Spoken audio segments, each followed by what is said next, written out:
Welcome to First Unitarian Society of Minneapolis, the birthplace of congregational humanism. We carry on that tradition of free thought today, dedicated to promoting a free search for truth, meaning, and justice. Our web address is firstunitarian.org. Thank you for joining us.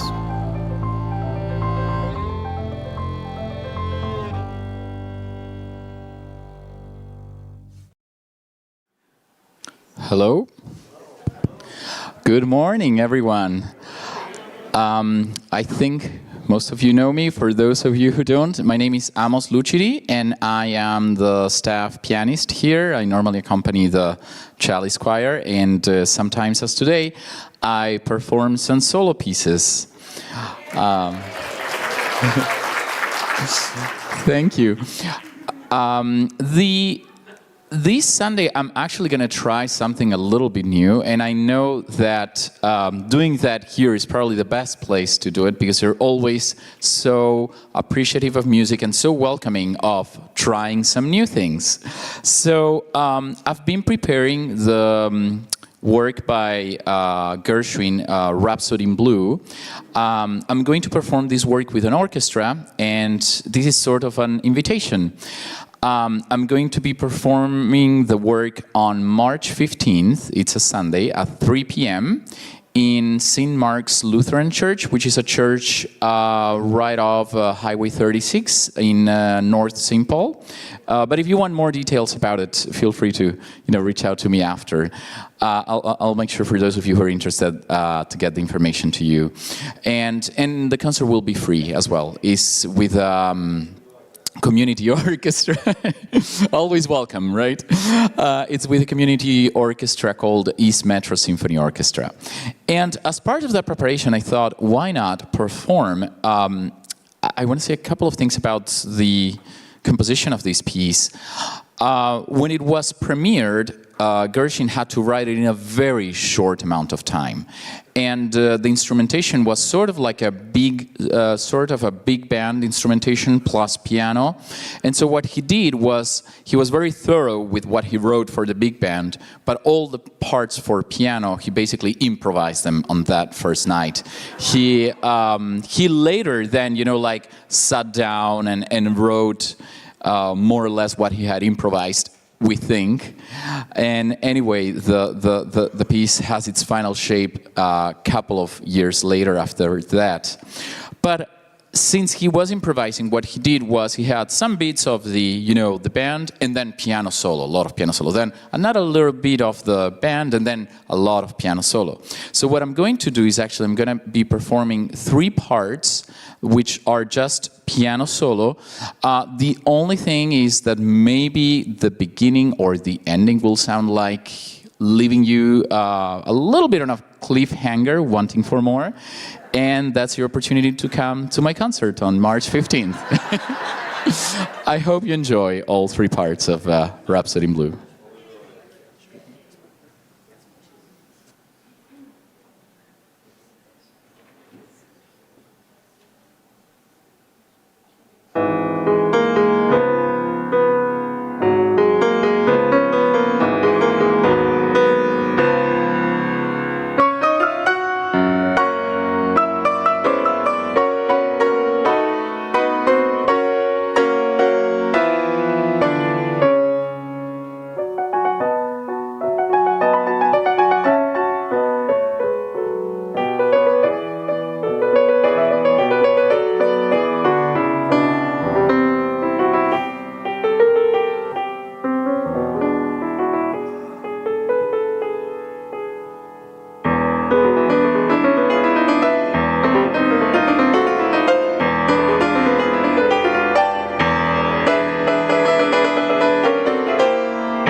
Hi. Welcome to the First Unitarian Society on this clear and beautiful Sunday morning in Minneapolis, when we are living into the realities of shifting seasons and a shifted, disturbed world order. And on this day, when we are joyfully welcoming new members, and on this morning at the very beginning of March, can you believe it, March? A month when we're focused on practicing and paying attention. It is a good thing to be together, and it matters that you are here today. As we begin, we pay attention to the reality that those of us who are relative newcomers here are on the traditional lands of Native peoples who have been here for millennia. We are located on the past, current, and future homelands of the Dakota, Oyate, and by acknowledging this, we are called to build relationships with those who have cared for the land and the waters from time immemorial. May we live in gratitude for all that has been shared with us. First Unitarian Society is a member congregation of the Unitarian Universalist Association of Congregations, and I'm Reverend Jullan Stoneberg, your interim minister. I use she, her pronouns. For those of you who are new with us, we're happy to see you, and I look forward to getting to know you. Please join us for our weekly mini meal in the lower assembly hall after this service. And you're also invited to join our membership director, Suzanne, for a half-hour session at 12:15 in room 307. That's a great way to learn more about FUS and to explore our pathway to membership. Of course, always feel free to ask questions of any of us. You can also sign up to get our e-news. There's a clipboard on the welcome table, or you can stop by the office to ask for that. We'd love to have you join us whenever and in whatever ways work for you. The beautiful flowers around the building today were left by Mary Wabel's family after a beautiful honoring of her life here yesterday. And I'll also note that the obituaries for both Robin Garrett and Caroline Gilbert are now available online, and we will share those links in the upcoming Friday update. We are always a multi-generational community. There is programming going on right now for our kids. There's a dedicated space here in this room for families and kids who want to be together here. There's also childcare available down the hall to the left as you exit this room. We do embrace the movements and sounds and interactions that come from being together, all ages, across all the generations. We also embrace the reality that we are a hybrid community, with many folks joining us online, either in real time or perhaps watching us at a later time. The folks online right now are behind that camera, that one, so you might want to give them a wave. And I invite you to turn to one another in greeting, especially maybe reaching out to someone you don't know yet. There'll be a QR code on the screen where you can access an order of service. And if you'd like a songbook, we're using both the gray one and the teal ones today. So welcome all.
As I said, our theme for the month of March is practicing and paying attention.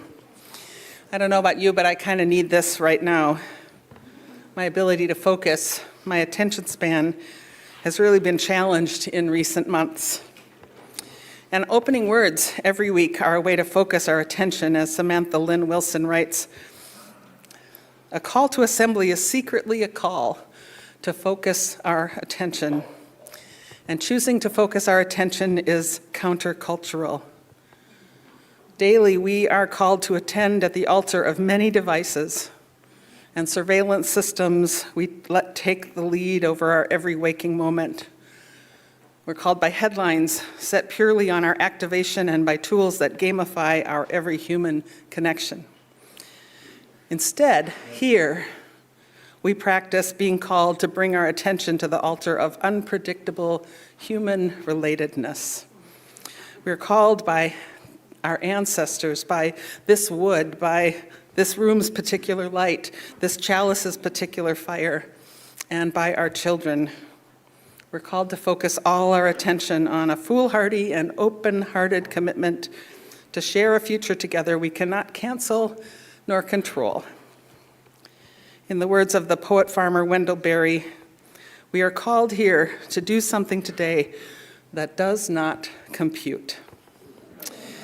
So let us now call our collective attention to this precise moment, the threshold between then and now, the moment upon which we hang our honest promises like portraits chiseled and framed by our own hands, imperfectly and together. So come, let us attend to this moment and to each other. When Unitarian Universalists gather, we light a chalice to mark our gathering as a time set aside. Its light is a reminder to slow down and pay attention. This morning, I'll just share that our chalice had a little accident yesterday, and it needs a little attention, so we can't light the flame in the chalice right now, but we are lighting a candle instead. If you are joining us online, we invite you to create a similar light there as your contribution to our communal fire. Today's chalice lighting words, "To love life," were written by Daniel Chesney Cantor, and I invite you to read them with me as Paul lights this chalice. To love life is to notice the wonders that abound, and to notice the wonders that abound is to be grounded here and now, and to be grounded here and now is the beginning of finding love for this life today. Let us ground ourselves in this instant, paying attention to all things good and right. Thank you, Paul. Our chalice flame is lit in our hearts, in this space, and wherever we're gathered. May its light call us to simply be present here and now. And now let's speak our congregational covenant together. Love is the spirit of this place, and service its law. This is our great covenant, to dwell together in peace, to seek the truth in love, and to help one another.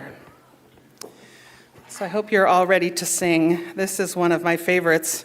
I'm guessing it may be becoming one of yours. It's got kind of an astounding piano accompaniment, so it's wonderful to have Amos to play it with us. So please rise in all the ways that we do to sing Morning Has Come. It's number 1000 in the Teal book.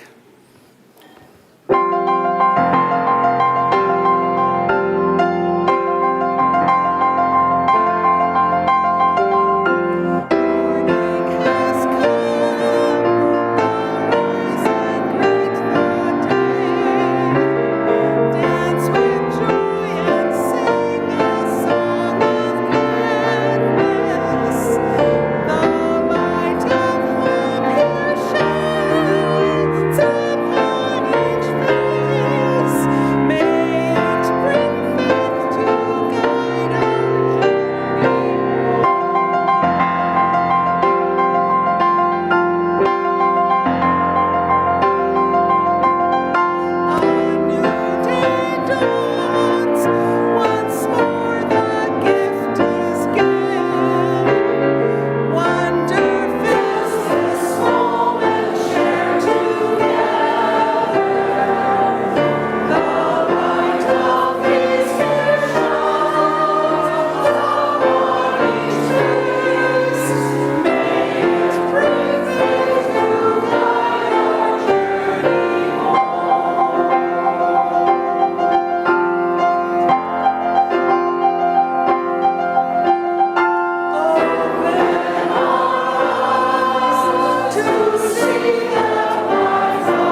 I invite those who are participating in our new member welcome to come forward.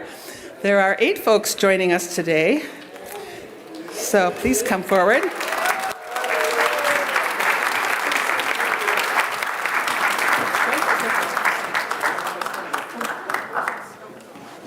Thank you. That's great.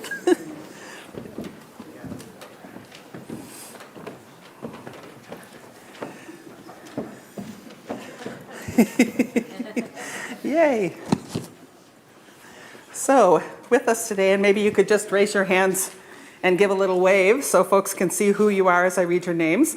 We have Anna Micka, Chris Wormington, and Nathan Wormington, and Edna Graves, and Eric Nehans, and Joe Birkenkamp, and Sabina Ahmed, and Wendell Rafior.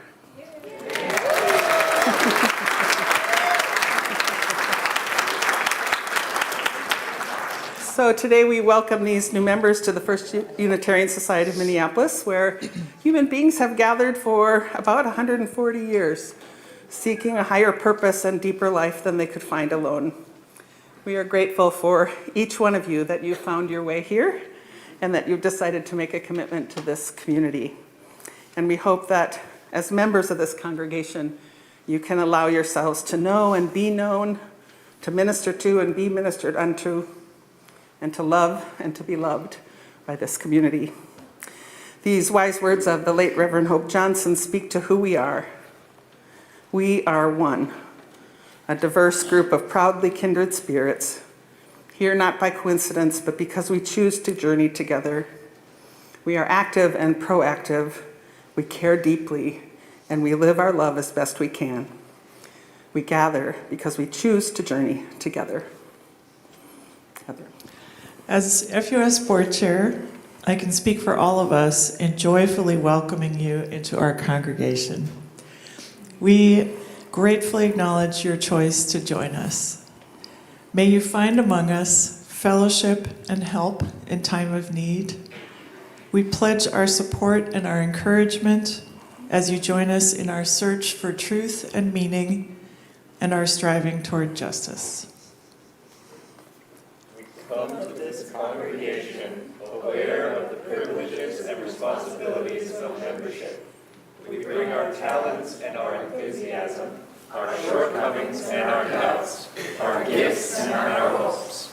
We join this congregation celebrating freedom of conscience and working for justice and peace.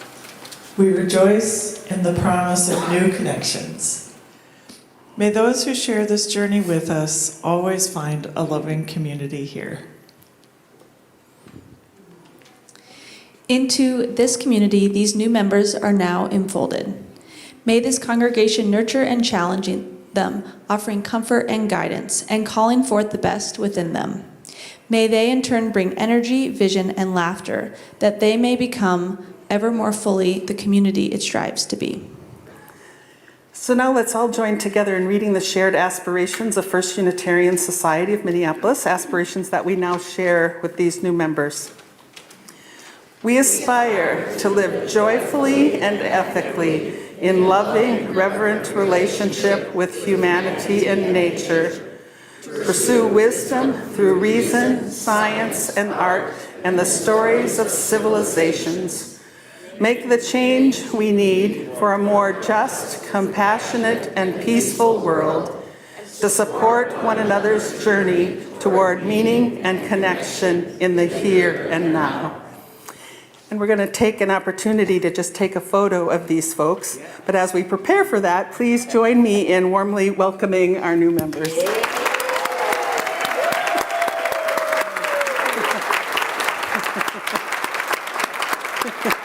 Thank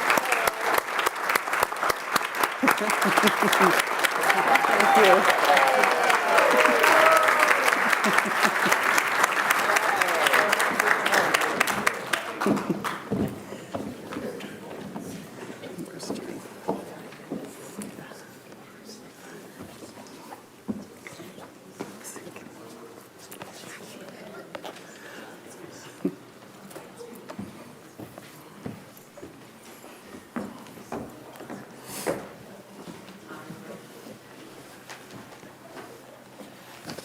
Good morning. First Unitarian Society is a congregational humanist community. We are here for each other, our neighbors, our new members, our planet, and one manifestation of that is our caring team. My name is Judy Hornbacher, and I am a member of that team. Joy and sadness, celebration, hardship coexist in our lives. Through all of it, we need one another. If at any time there's something happening in your life that you would like to share with the care team or with this community, or you need some support or would like a visit, please call the FUS office, send a note using the QR code on the screen, and click on the link that's provided in the Friday Update newsletter. I don't understand the next line.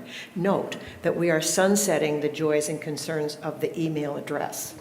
Okay, somebody will understand that. Okay. After the assembly, you're invited to stop by the card basket downstairs to send a note to folks you're especially thinking of today. Today, I share, and Jullan shares, longtime FUS members Jerry and Lois Edwards share that they served as ushers for many years, created and led the Second Sunday Science book discussion group to promote science literacy at FUS and had fun doing it. Now in their 80s, Lois has ALS and has moved into Eden Oak Assisted Living in Eden Prairie. Jerry, who has Parkinson's, currently still lives at their Edina home. No phone calls, please, but they would appreciate emails or notes. You can get their contact info from the FUS office. We also received a letter this week from Jane Shriver. She wrote to resign her membership, telling us how FUS was central to her younger adult life. Jane and her late husband, Stu, were members here for 40 years, finding here a philosophy and a worldview that resonated with them. Now, after living in California for 11 years and attending a UU congregation there, she is, with considerable sadness, moving her membership there.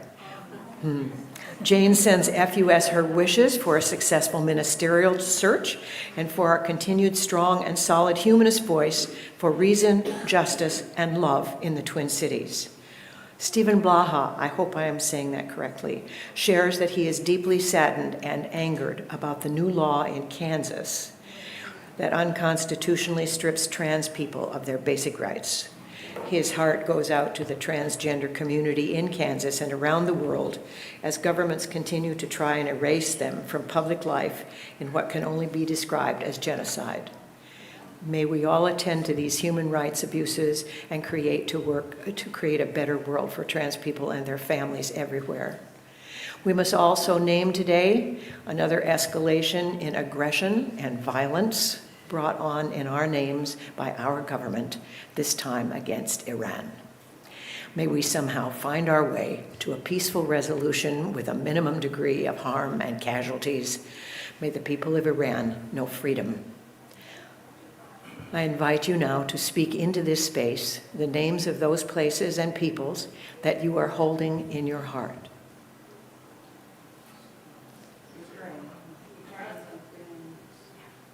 Grace and Lucio.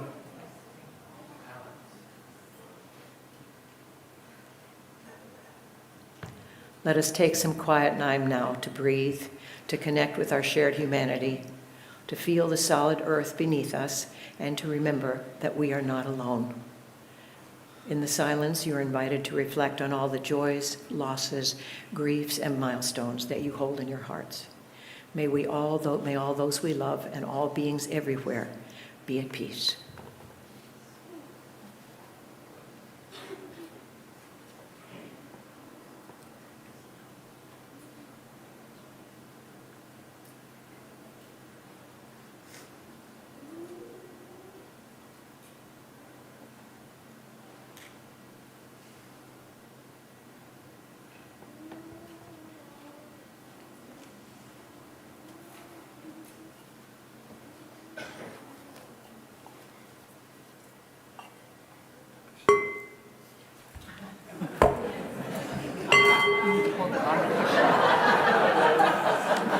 Sorry. Oh, God, I'm sorry. Fall. Okay.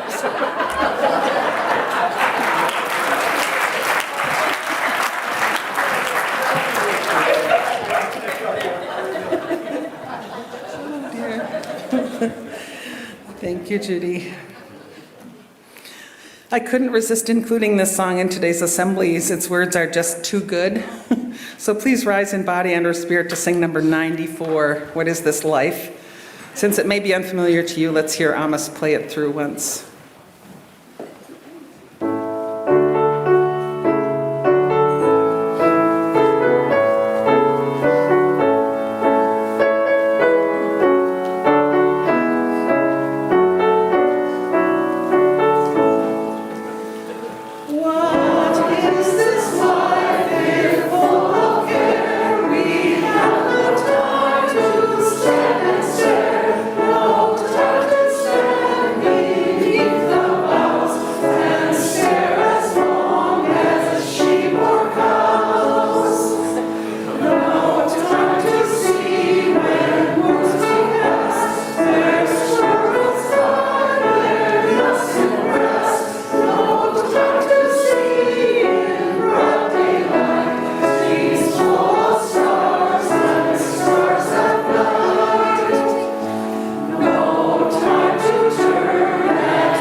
Today's Wisdom Moment is a short reflection written by Linda Susan Ulrich, a UU minister, writer, musician, and activist dedicated to radical inclusion, deep collaboration, and courageous kindness.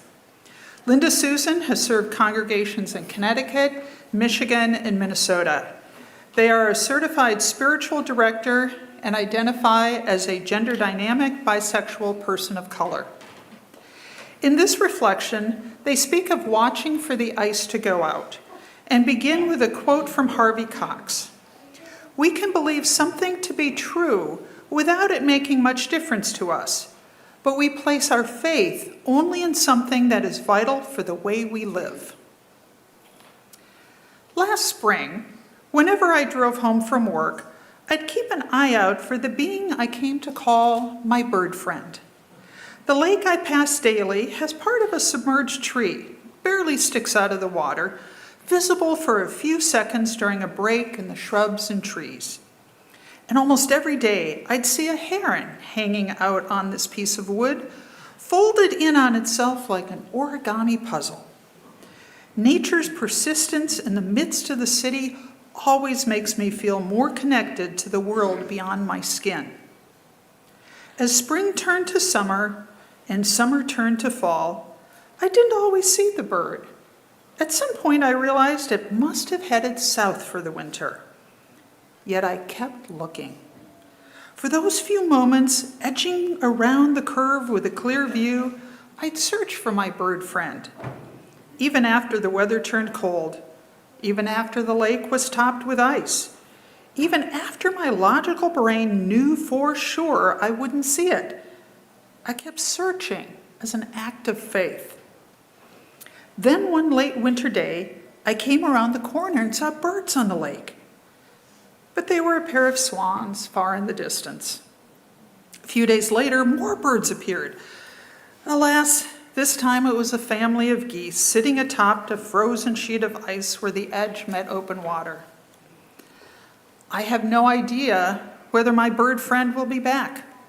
Perhaps it found a mate and happily settled down to raise a family by some other body of water.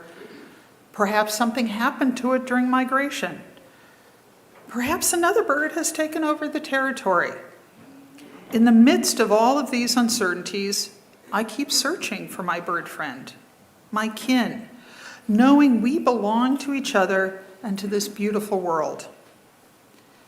May we feel our interrelatedness with all beings on earth, both human and non-human. May we remember always the belonging that is ours simply because we were born. And may we place our faith in the strength of those connections.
That almost made me forget what was next. Before I begin my prepared remarks, I feel like I must further address the heartbreaking events unfolding in the Middle East in the past 48 hours. This morning's poem, her daily poem from Rosemary Watola Traumer, was simply called Illogic, and it read, "Deploying bombs to achieve lasting peace, like planting barbed wire and expecting to grow a rose bush." I don't expect any of us in this room knows the way to peace in the Middle East or has any viable solution. And I know it's been a terrible regime there. And yet perhaps we can agree on the path. I think just as we have shown here in Minnesota that violence cannot put an end to violence and that only love and kindness can do that, the same must be true in and among nations, which of course isn't possible when the key players are all willing to do violence at any cost. So I can only pray that this ends quickly, that the human cost is low, and that those in power come to see that another way is possible. May that be so. So, Kurt Vonnegut was a deeply humanist anti-war author, characterized by a blend of biting satirical humor, profound pessimism, and deep empathy. Born in Indiana, he lived in New York City for nearly the last half of his life, and during that time, he gave a commencement address to Fredonia State College in upstate New York. It was in that speech that he spoke of the unlocking season, noting that the poetry of 4 seasons is all wrong for this part of the planet. He claimed that there were 6 seasons, not 4, at least for the northern latitudes, and here's what he said. Spring is May and June. Summer is July and August. Autumn is September and October. Next comes a season called locking. November and December aren't winter, they're locking. Then comes winter, January and February. And what comes next? Not spring. Unlocking comes next. What else could cruel March and only slightly less cruel April be? March and April are not spring, they are unlocking, end quote. Cruel March and only slightly less cruel April. As I said, Vonnegut was profoundly pessimistic. Or as some have said, not a happy man. As for me, I quite like the notion of March and April being the unlocking season, because after a time of snow and ice, we all need some unlocking, a time of thaw.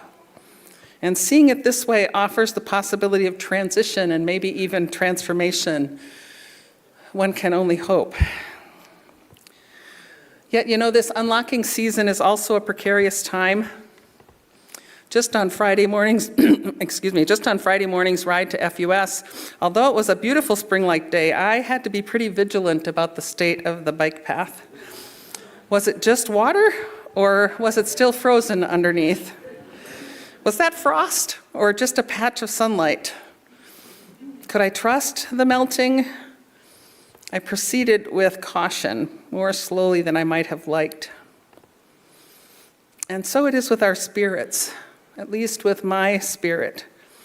We're proceeding with caution. But can we slow down and take note, whether out of that precaution or maybe even with some delight? Is it possible to just enjoy the unlocking?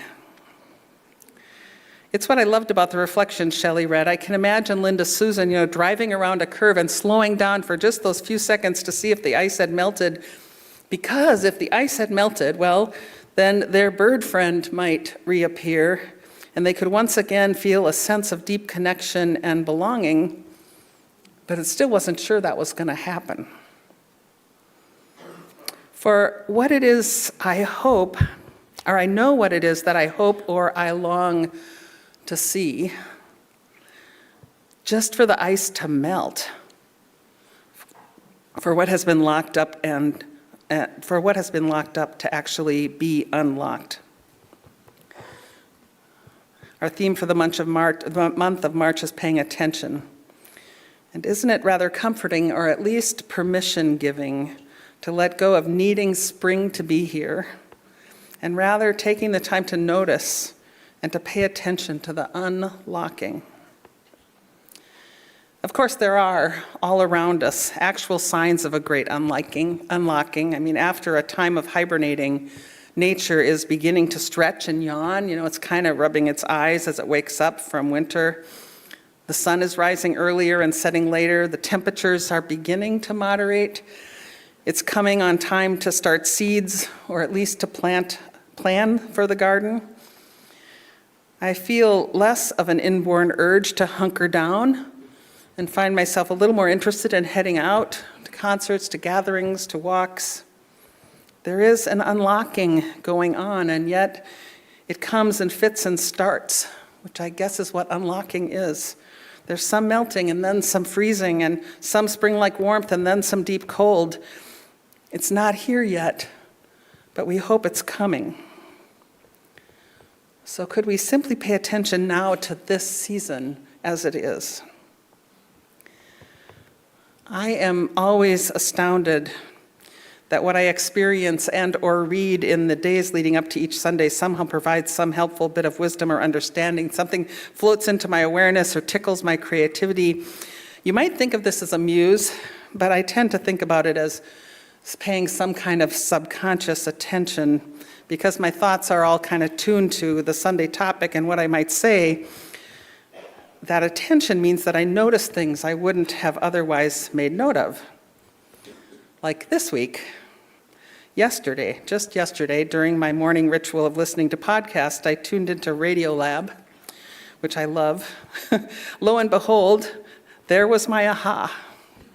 And it makes me wonder if, when I retire and am no longer preparing weekly reflections, if I'll able to find meaning in anything at all, if I don't have to talk about it later.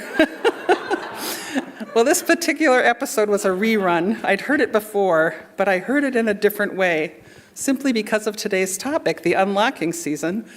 The episode is called Black Boxes, and they were exploring several examples of things that happen in a locked kind of way, which, when unlocked, revealed something that we can't quite yet explain. And they were wondering what actually happens during that lockdown. You know, one example they offered was the experience of being anesthetized. You know, what happens during that? Another was about a magic trick that no one could seem to figure out. More importantly for today, it was about what happens inside a chrysalis from which a moth or butterfly emerge. You probably know this, but the transformation from caterpillar to butterfly remains a bit of a mystery. It doesn't happen, you know, like some kind of high-speed evolution, or like a transformer toy in which the caterpillar just morphs into a butterfly, like all the butterfly parts are inside the caterpillar and they just kind of unfold. It's not like that at all. The caterpillar dissolves in the cocoon into this kind of cosmic goo, as if all the atoms had to deconstruct and rearrange in order to then become something new.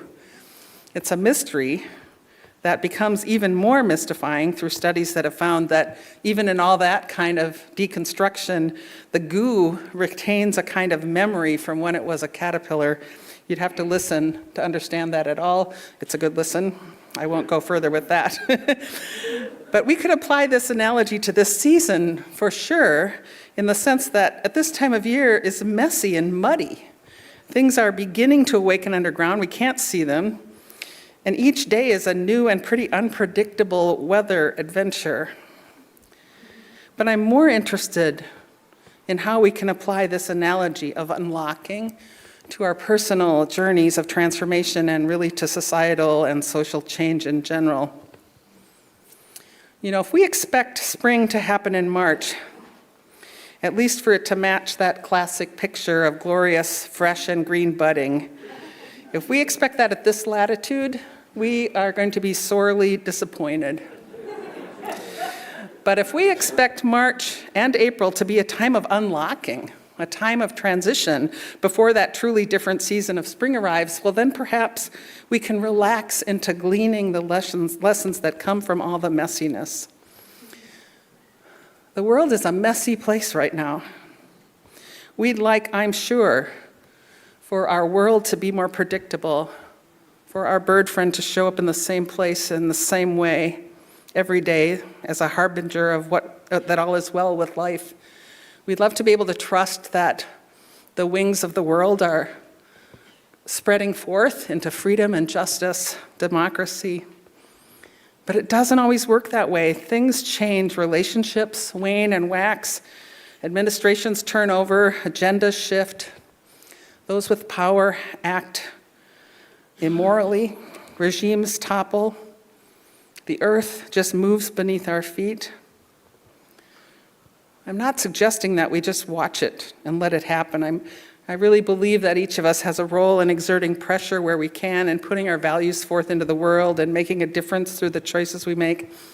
But what I'm suggesting is that paying attention is part of what we can do. Slowing down enough to take in the realities around us, good and bad. Using our eyes and our ears to discern what is true and what is good. Taking the time to intentionally focus on what matters. Because I think in this flurry of rising fascism, it's been especially hard to see that we matter and that what we choose to do with our lives matters. And perhaps especially in such a chaotic time as this, it's hard to allow ourselves to just turn to mush, if only for a little while. Caterpillars lock themselves into a shell-like cocoon, and what? I don't know what compels them to lock themselves up and become a chrysalis, or really what they do when they're inside of that. But I do know that they need that time to become a butterfly, if that's what they're going to become. That's their process. They lock themselves up, they turn to mush, and then they wait.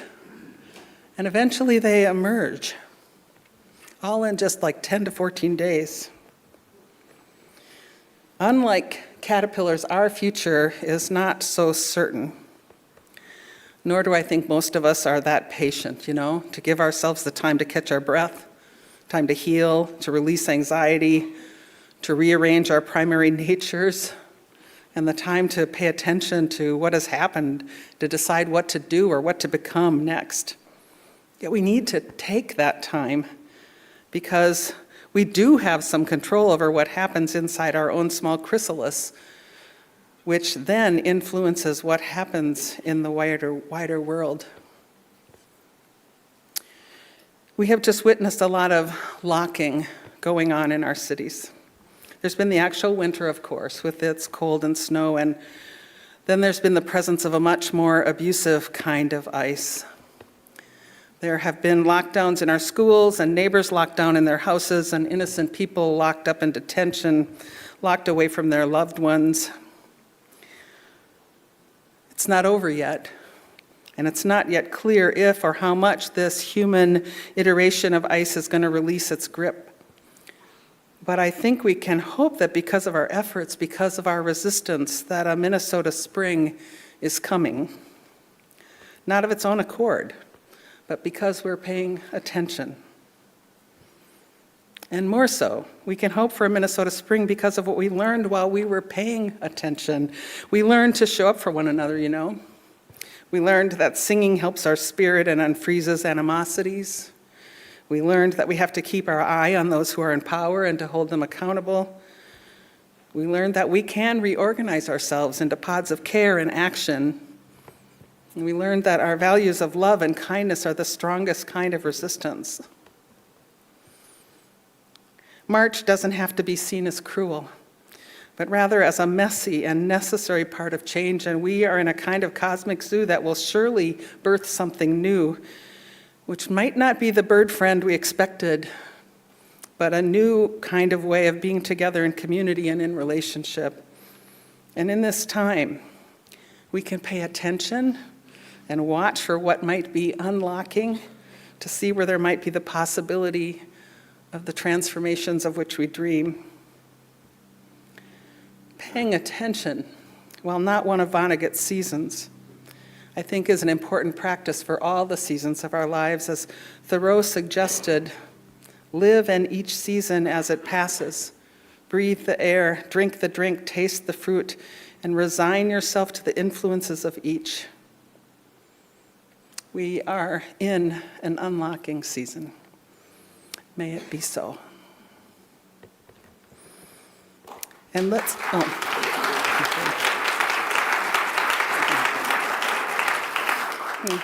sing now kind of a classic song about paying attention. Wake Now My Senses is 298 in the Gray hymnal, or the Gray songbook, and the words will be on the screen. We'll do verses 1, 4, and 5.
Good morning.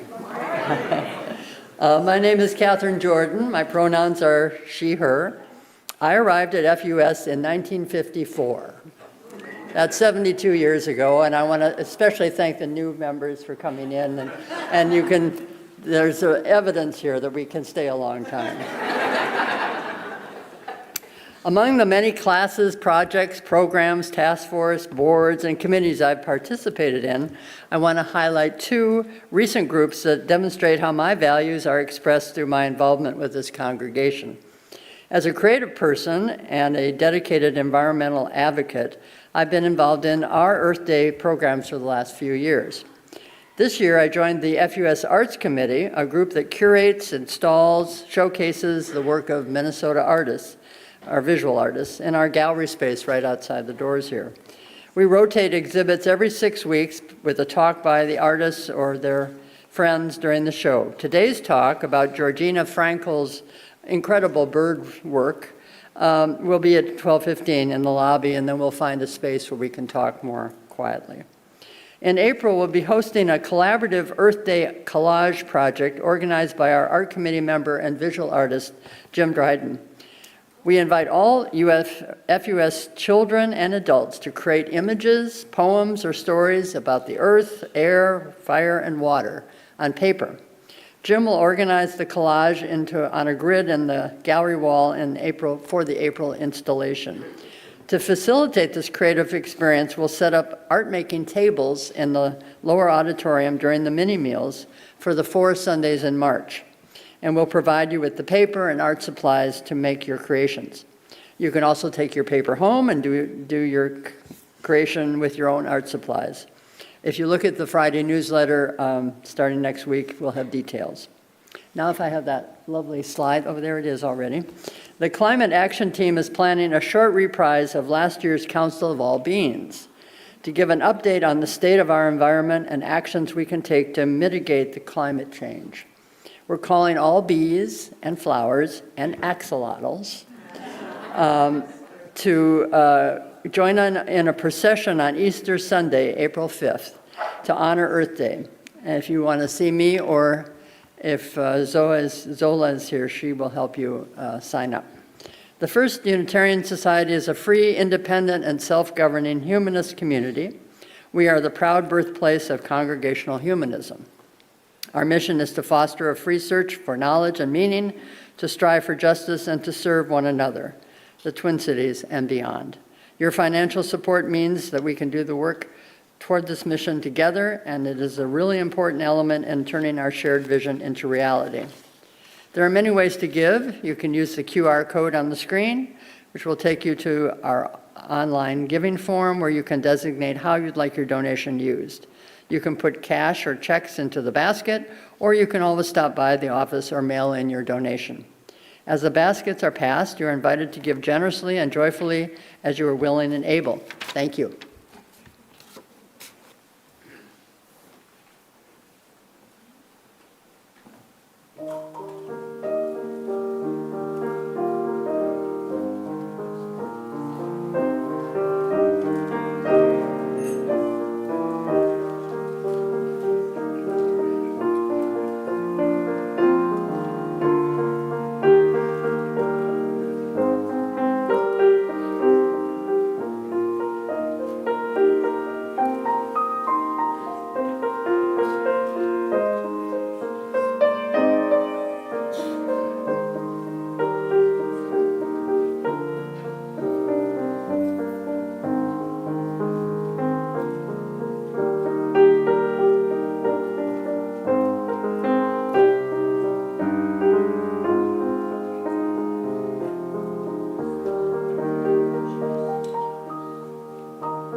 A few announcements for today.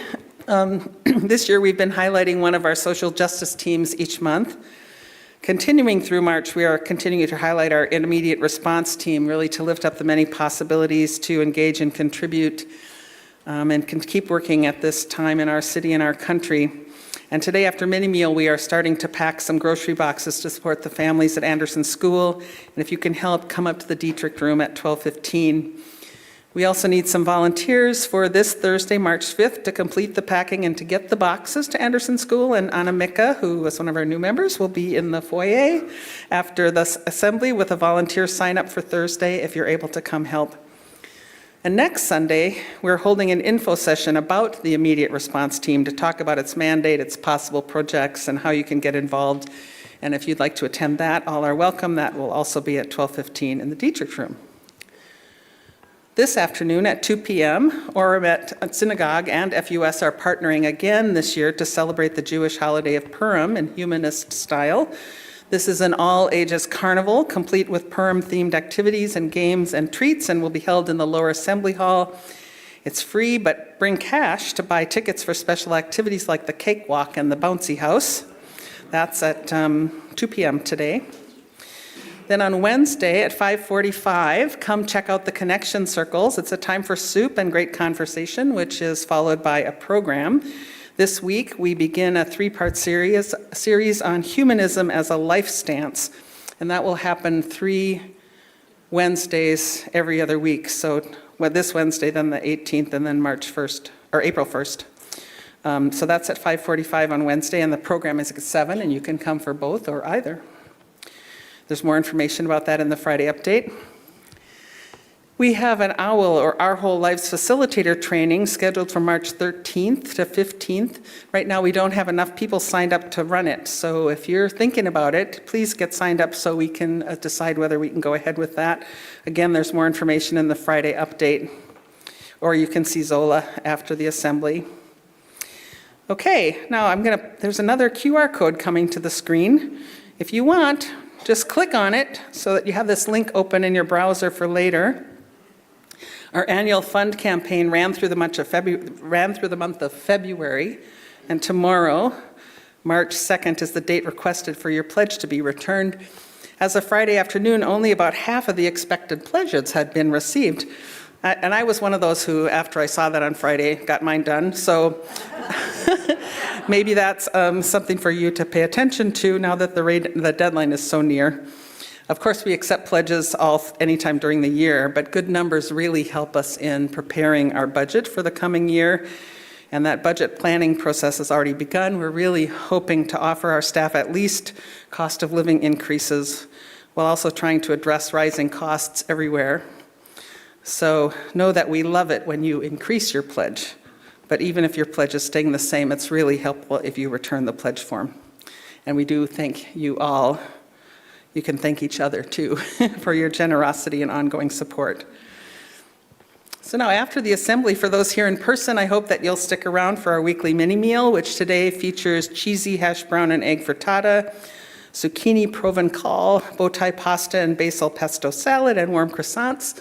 Bob Jandro is our chef today. Lunches always pay what you're able, which of course doesn't mean the least that you're able. But if you are a newcomer or are food or income insecure, know that you are always our guest. Our table is for everyone. And if you're not here in person, I hope that you can have some time this afternoon to just pay attention to the world around you, and hope to see you in person sometime soon.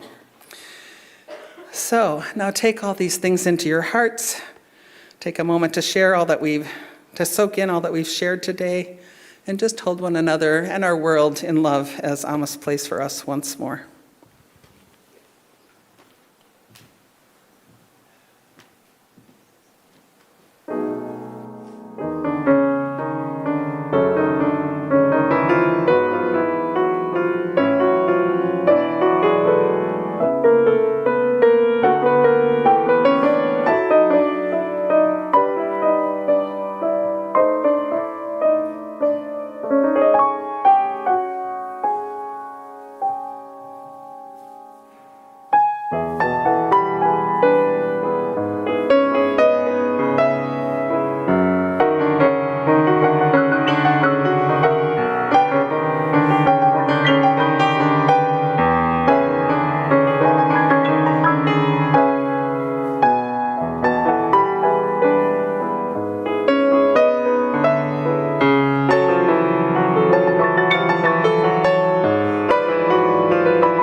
us wrap up our time together in this space by extinguishing our chalice. Please join Paul and me in speaking the words on the screen, which are not the usual ones. Watch out.